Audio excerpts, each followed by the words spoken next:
하나님 아버지, 오늘 우리가 하나님의 말씀 앞에 나올 수 있는 이유는 하나님께서 우리를 먼저 부르시고 또 우리를 먼저 가까이 하셨기 때문입니다. 하나님의 은혜에 감사드립니다. 오늘 이 시간 말씀을 들을 수 있는 귀를 주시고 또 들은 말씀을 받을 수 있는 마음을 주시고 또 받은 말씀을 순종할 수 있는 손과 발을 우리에게 주세요. 이 시간 함께 하시기를 간절히 구하면서 이 모든 말씀 예수님의 이름으로 기도드렸습니다. 아멘. 자, 벌써 12월 중순입니다. 이제 몇 주만 지나면 2019년이 되는데요. 이맘때가 되면은 참 이런저런 생각에 잠기게 되는 것 같아요. 지난 한 해를 돌아보고 또 앞으로 다가올 한 해를 바라보면서 과연 나는 이번 한 해에 어떤 일들을 이뤘나, 또 다음 한 해에는 어떤 일들을 이룰 것인가, 이런저런 생각을 많이 하게 되죠. 우리 모두는 일종의 전환점에 서 있습니다. 자, 오늘 본문의 말씀을 보시면 여호수아 23장에서 24장까지 여호수아는 온 이스라엘, 특히 그들의 지도자들을 한데 모아서 고별 설교를 전달합니다. 이스라엘은 두 가지 측면에서 볼 때 중대한 변화의 기로에 놓여 있었죠. 첫 번째로는 전쟁에서 평화로 전환하는 시점이었고, 두 번째로는 여호수아에서 다음 세대 지도자들로 전환하는 시점이었어요. 그런데 여호수아는 오히려 전쟁을 할 때보다 평화로울 때 이스라엘 백성들이 하나님으로부터 멀어질 위험이 더 크다고 판단했습니다.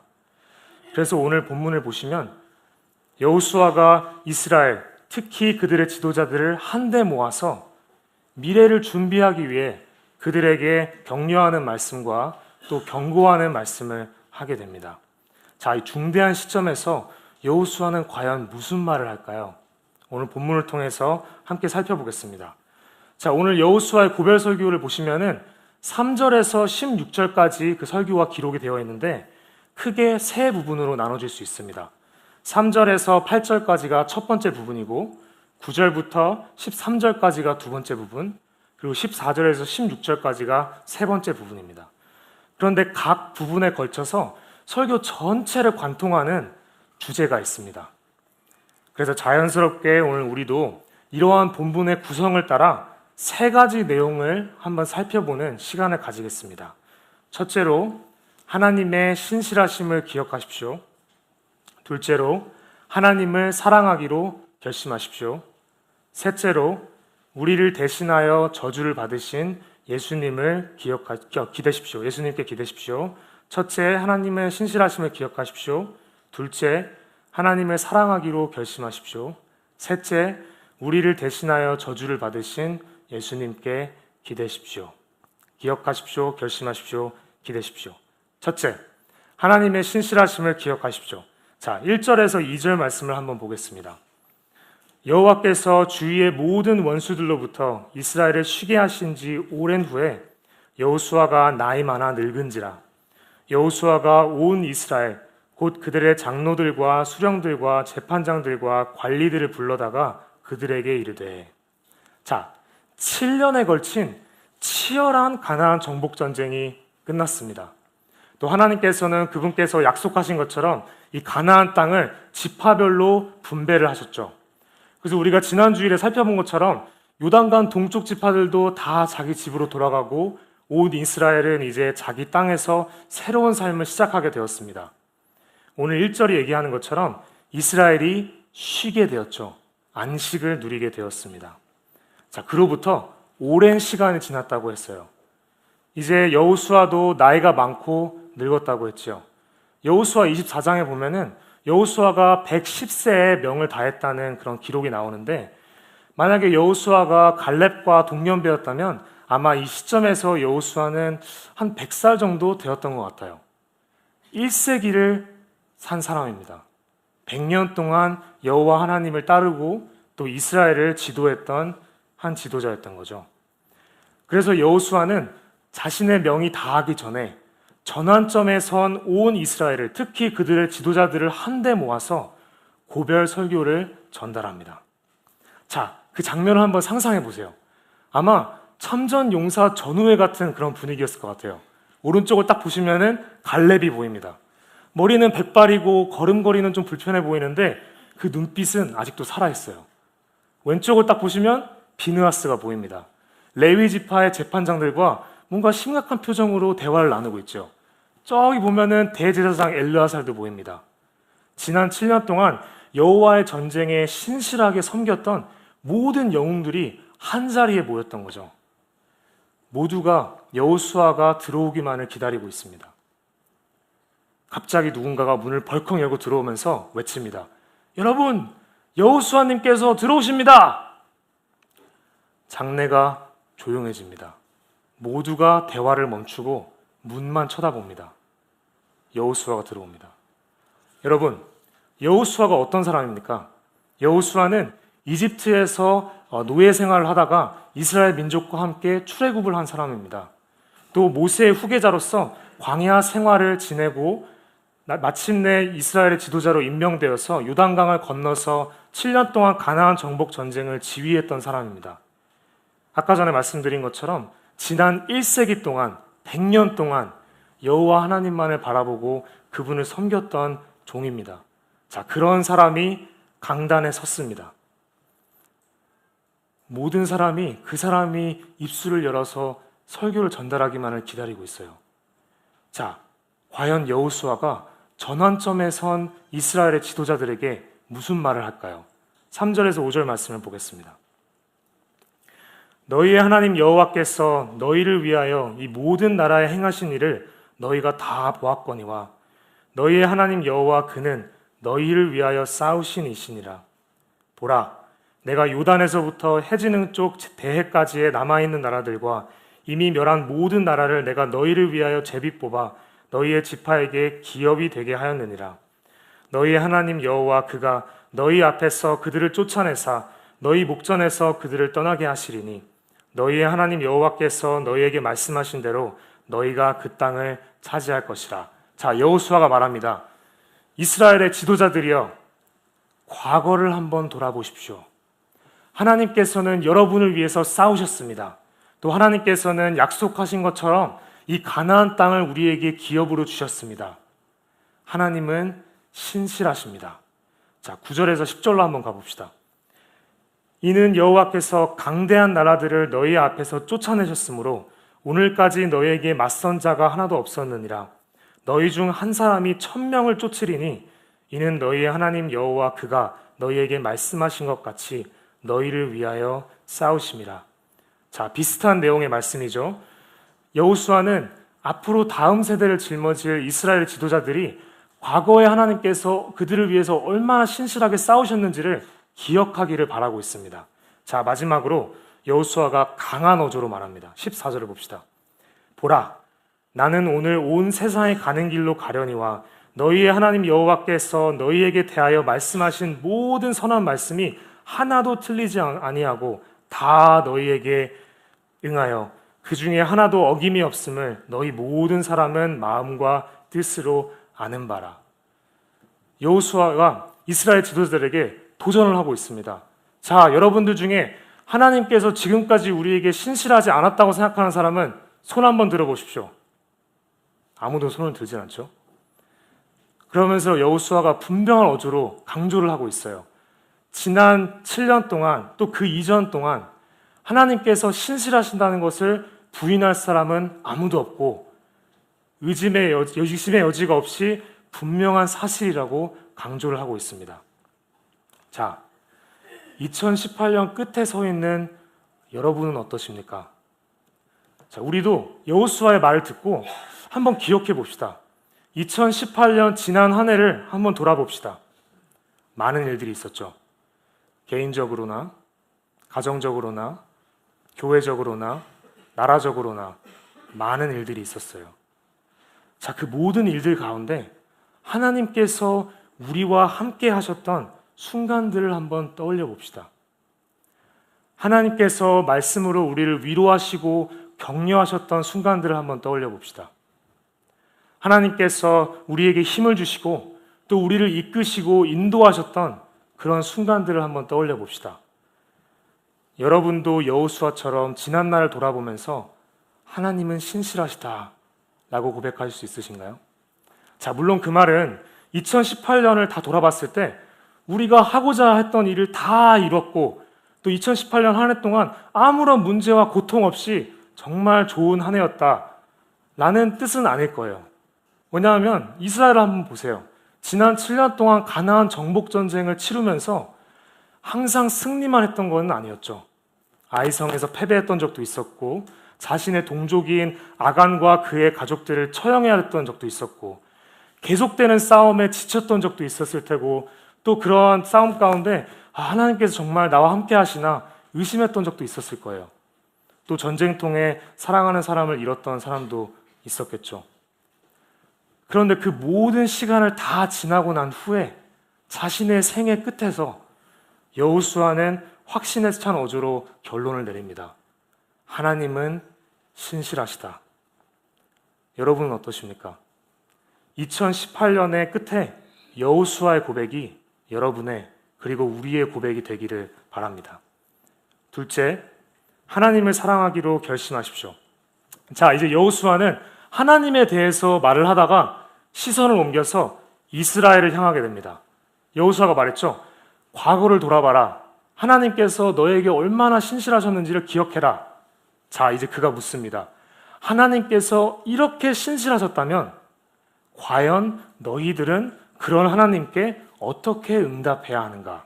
자, 6절을 보겠습니다. 그러므로 너희는 크게 힘써 모세의 율법책에 기록된 것을 다 지켜 행하라. 그것을 떠나 우로나 좌로나 치우치지 말라. 여호수아가 말합니다. 하나님께서 신실하셨던 것처럼 너희도 하나님께 신실해라. 모세의 율법책에 기록된 모든 것을 다 지켜 행하라.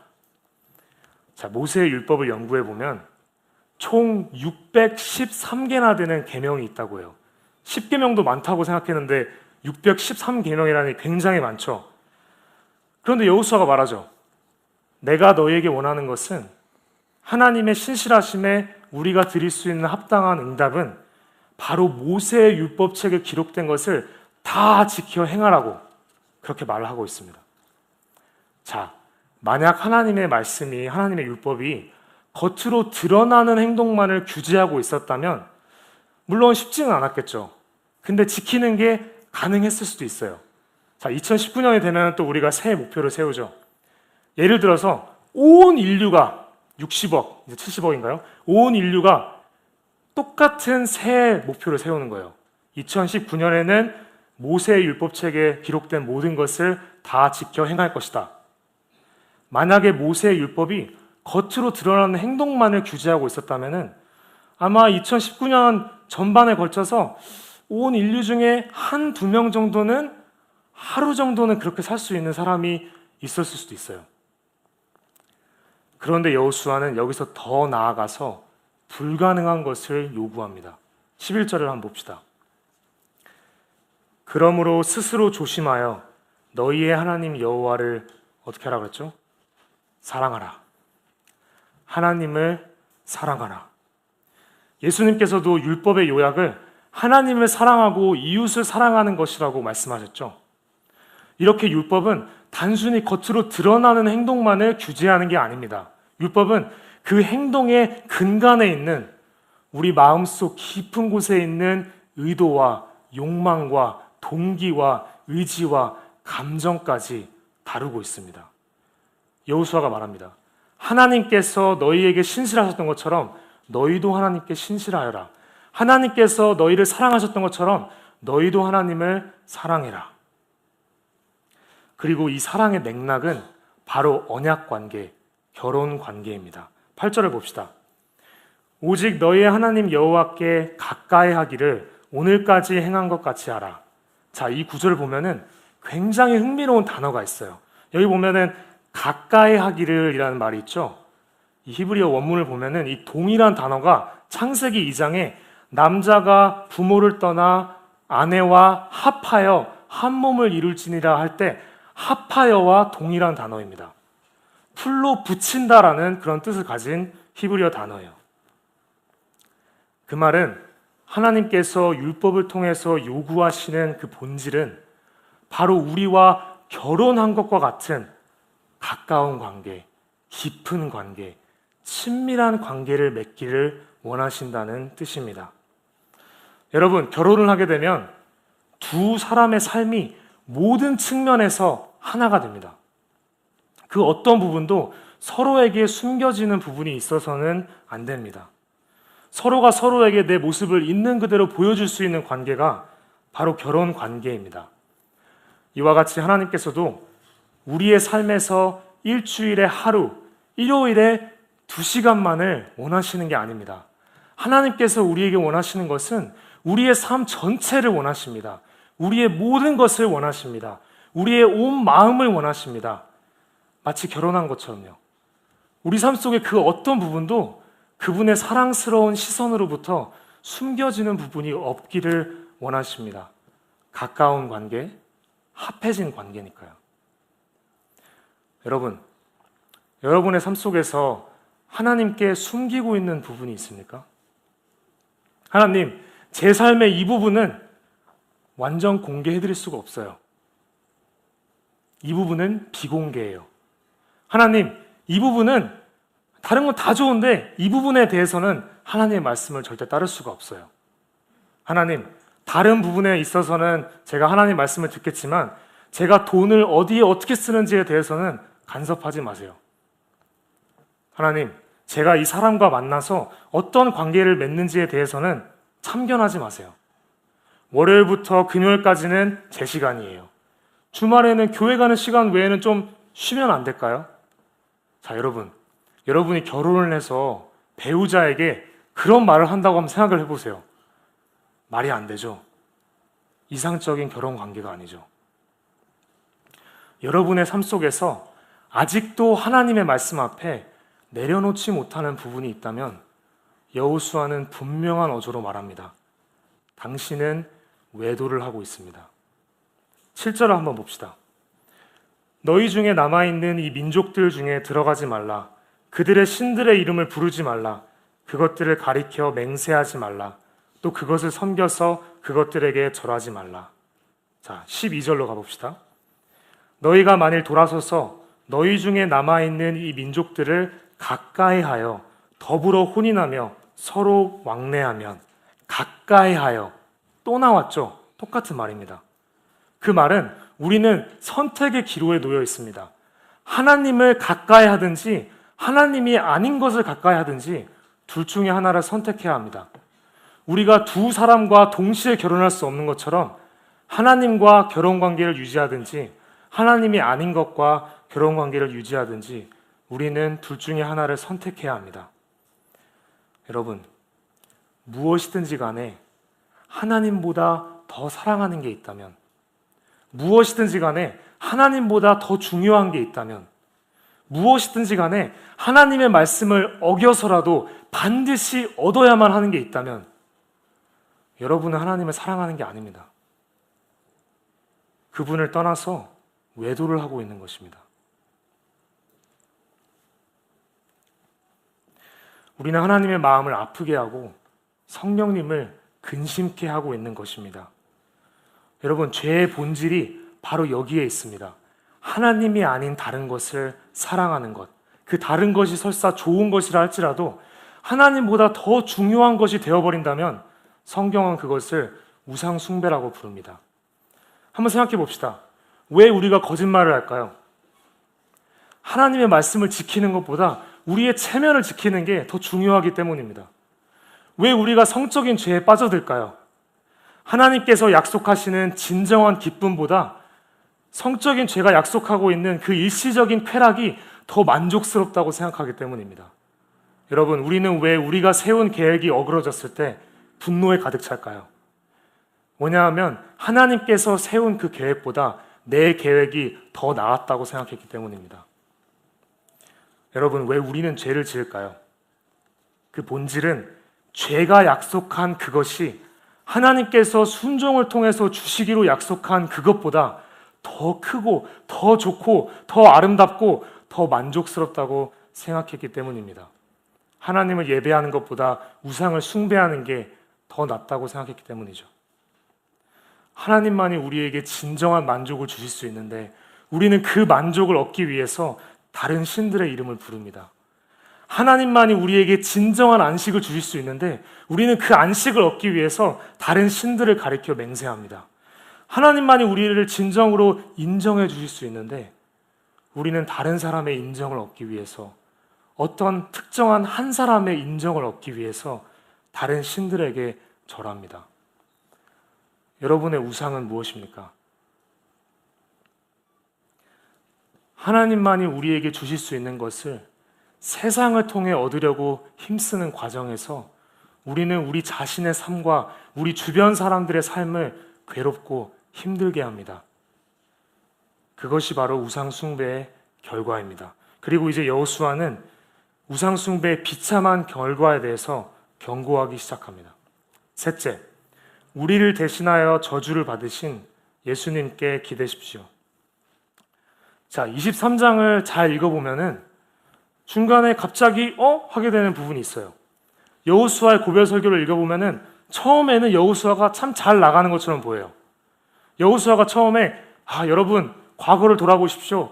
하나님은 신실하십니다라고 얘기했을 때 듣는 사람들은 아마 그래 하나님은 신실하시지. 맞아.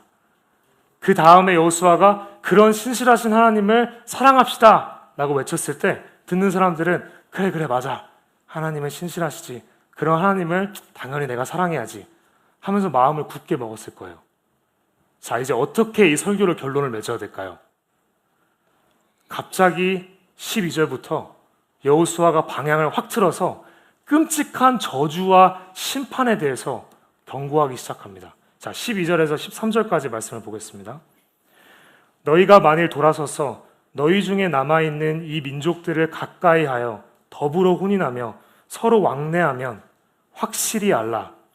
너희의 하나님 여호와께서 이 민족들을 너희 목전에서 다시는 쫓아내지 아니하시리니 그들이 너희에게 올무가 되며 덫이 되며 너희의 옆구리에 채찍이 되며 너희의 눈에 가시가 되어서 너희가 마침내 너희의 하나님 여호와께서 너희에게 주신 이 아름다운 땅에서 멸하리라. 자, 15절로 가면 이 저주의 수위가 더 높아집니다. 너희의 하나님 여호와께서 너희에게 말씀하신 모든 선한 말씀이 너희에게 임한 것 같이 여호와께서 모든 불길한 말씀도 너희에게 임하게 하사 너희의 하나님 여호와께서 너희에게 주신 이 아름다운 땅에서 너희를 멸절하기까지 하실 것이라. 16절 만일 너희가 너희의 하나님 여호와께서 너희에게 명령하신 언약을 범하고 가서 다른 신들을 섬겨 그들에게 절하면 여호와의 진노가 너희에게 미치리니 너희에게 주신 아름다운 땅에서 너희가 속히 멸망하리라 하니라. 갑분싸죠. 갑자기 분위기가 싸해집니다. 잘 나가다가 갑자기 저주와 심판의 말로 설교를 딱 끝내고 아멘 기도하겠습니다 이렇게 해버린 거예요. 이거 분위기 어떻게 할 거예요? 장내가 엄숙해집니다. 여러분, 여호수아는 알고 있었습니다. 이스라엘의 미래가 밝지 않다는 것을 이미 느끼고 있었습니다. 왜냐하면 여호수아는 지난 100년 동안 이스라엘 백성들을 지켜보고 이끌었던 사람이기 때문이에요. 왜냐하면 여호수아는 그 누구보다도 이스라엘 민족을 더 잘 이해하고 알았던 사람이기 때문이에요. 여호수아는 인간의 마음은 본성적으로 하나님을 사랑할 수 없다는 것을 잘 알고 있었습니다. 이스라엘 백성이 만나가 싫다고 불평했을 때, 시내산 기슭에서 금송아지를 숭배했을 때, 바알 부올에서 바알에게 절하고 음행을 저질렀을 때, 미리암이 모세의 지도력에 질문을 던졌을 때, 고라 자손이 반역을 꾀했을 때, 물을 달라고 모세를 죽이려고 했을 때, 정탐꾼이 가나안 땅에서 돌아왔을 때 그 말을 듣고 우리끼리 지도자를 세워서 이집트로 돌아가자, 하나님께서 우리를 광야에서 죽이려고 한다 의심했을 때, 요단강을 건너서 정복전쟁을 치르는 동안 아간이 여리고성에서 전리품을 훔쳤을 때, 아이성에서 패배했을 때 여호수아는 거기 있었습니다.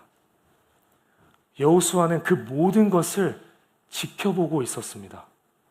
지난 100년 동안 이 민족을 지켜보고 이끌면서 이제 생애가 얼마 남지 않았는데 이스라엘 민족에 대한 여호수아의 결론은 비관적이었습니다. 그리고 이후에 이스라엘의 역사가 여호수아의 결론이 맞았다는 것을 증명합니다. 자, 여호수아서 바로 다음에 어떤 책이 나오죠? 사사기가 나오죠. 사사기까지만 가도 벌써 이스라엘 백성은 여호수아가 경고했던 그 말씀을 그대로 성취하고 있어요. 자, 사사기서 2장 11절에서 15절을 보면 이런 말씀이 있습니다.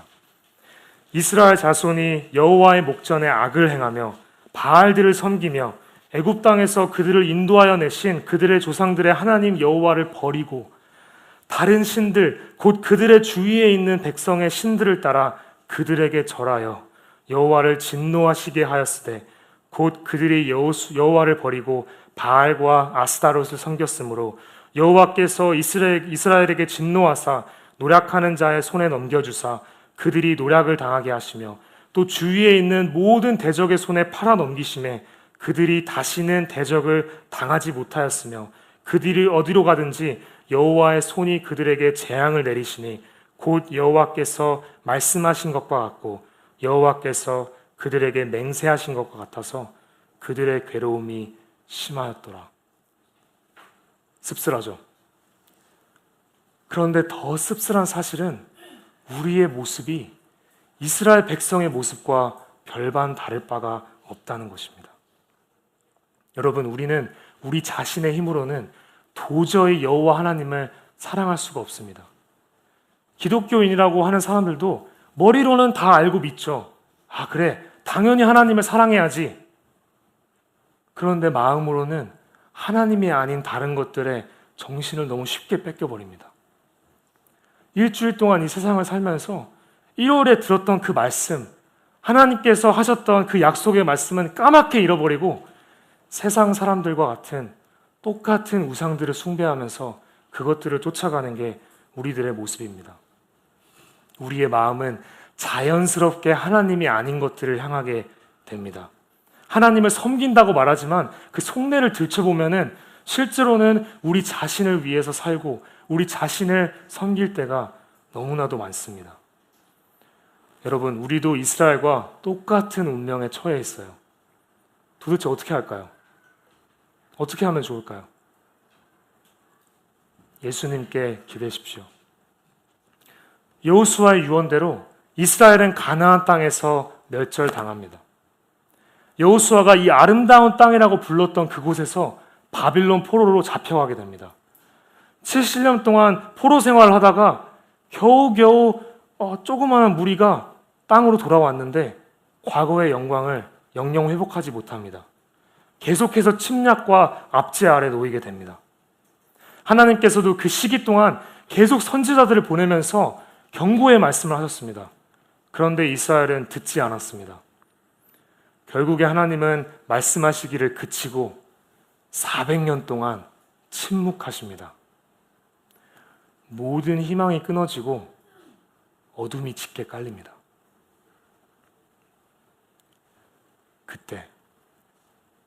그때 예수님께서 오십니다. 예수님께서는 우리가 살아야 했던 삶을 대신 사셨습니다. 우리는 우리의 마음으로는 도저히 하나님을 완벽하게 사랑할 수 없는데 그분은 자신의 생애를 걸쳐서 하나님만을 온만 다해 사랑하고 섬겼습니다. 그리고 예수님은 우리가 죽어야 했던 죽음을 대신 죽으셨습니다. 이 언약을 범했기 때문에 받아야 했던 그 언약의 저주를 예수님께서 대신 짊어지셨습니다. 그분은 죄인도 아니었고 우상을 숭배하신 분도 아니었지만 마치 자신이 죄인인 것처럼, 마치 자신이 우상 숭배자인 것처럼 우리의 죄를 위해서 우리가 받아야 했던 저주를 대신 받으셨습니다. 바울 사도가 말합니다. 갈라디아 3장 13절에 그리스도께서 우리를 위하여 저주를 받은 바 되사 율법의 저주에서 우리를 속량하셨으니 기록된 바 나무에 달린 자마다 저주 아래에 있는 자라 하였습니다.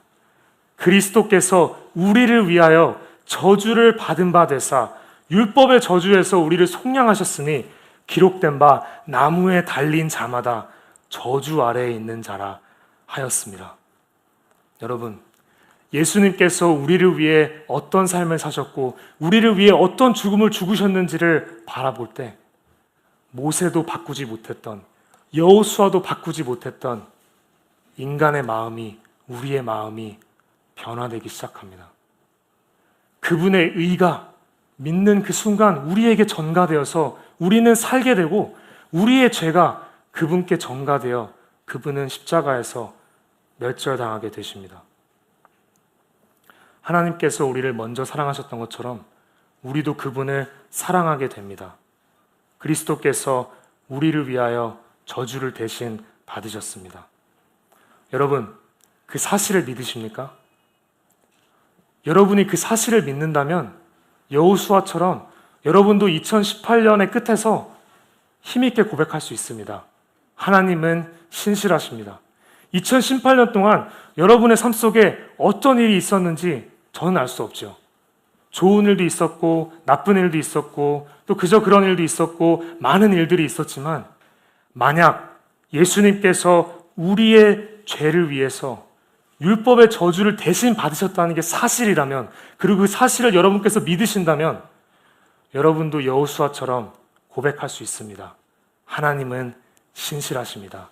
그분의 사랑으로부터 우리를 끊을 게 아무것도 없습니다. 여러분, 십자가를 바라보십시오. 우리를 대신하여 저주를 받으신 예수님께 기대십시오. 그럴 때 우리는 하나님의 사랑을 깨닫고 그분을 사랑하기 시작하게 될 것입니다. 2019년에도 자신의 아들을 우리에게 내어주신 신실하신 하나님을 온 마음 다해 사랑합시다. 그분을 가까이 하는 한 해가 되기를 바랍니다. 아멘. 기도하겠습니다.